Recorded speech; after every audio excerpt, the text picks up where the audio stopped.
రాష్ట్ర ప్రభుత్వం సింగరేణికి చెల్లించాల్సిన 47,000 కోట్ల రూపాయలు వెంటనే చెల్లించాలని ఏఐటీయూసీ అనుబంధ సింగరేణి కాలరీస్ వర్కర్స్ యూనియన్ అధ్యక్షులు వాసిరెడ్డి సీతారామయ్య డిమాండ్ చేశారు.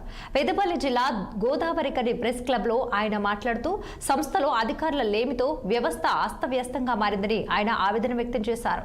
దేశానికి వెలుగులు పంచే సింగరేణికి పర్మనెంట్ సి అండ్ ఎండీ లేకపోవడం విచారకరమన్నారు. సంస్థలో ఫైనాన్స్ డైరెక్టర్ లేకపోవడంతో కార్మికులకు దక్కాల్సిన బెనిఫిట్స్ దక్కటం లేదన్నారు. రాష్ట్ర ప్రభుత్వం సింగరేణి నిధులను వినియోగించుకుని సంస్థ మనుగడను గాలికి వదిలేసిందన్నారు. గత ప్రభుత్వం ప్రవేశపెట్టిన కారుణ్య నియామకాలను కాంగ్రెస్ ప్రభుత్వం అమలు చేయటం లేదని సీతారామయ్య అసహనం వ్యక్తం చేశారు. గుర్తింపు యూనియన్ కాలపరిమితి ముగిసిందని, ఇక ప్రాతినిధ్య సంఘాలు ప్రచారం చేస్తున్నాయని, సాంకేతికంగా గుర్తింపు యూనియన్ తమదేనని సీతారామయ్య స్పష్టం చేశారు.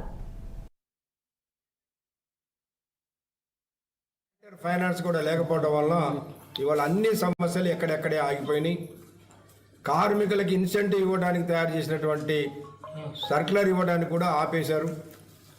చిన్న చిన్న ఫైనాన్స్ సంబంధించినటువంటి కూడా శాంక్షన్ కావట్లేదు. అట్లాగే సింగరేణికి రావాల్సినటువంటి 47,000 కోట్ల రూపాయలు ఈ ప్రభుత్వం ఇవ్వకపోవడం వల్ల ఇవాళ సింగరేణిలో ఆర్థికంగా అగమ్యగోచరంగా మారింది.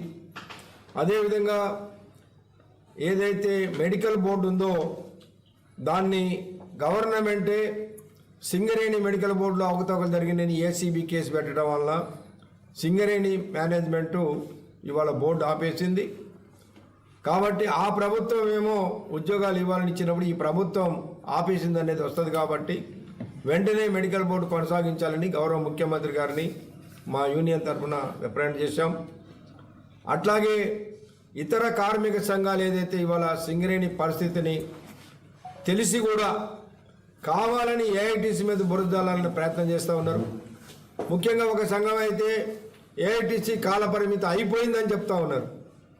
నీకు నిజంగా కార్మిక నాయకుడు అయితే ఏ నెల నుంచి మాకు ఎప్పటి వరకు ఇచ్చింది అనేది నీకు తెలుసు.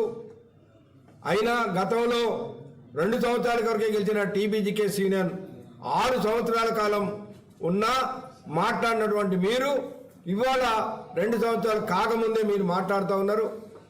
సింగరేణిలో ఎప్పుడైతే గత 20 సంవత్సరాలుగా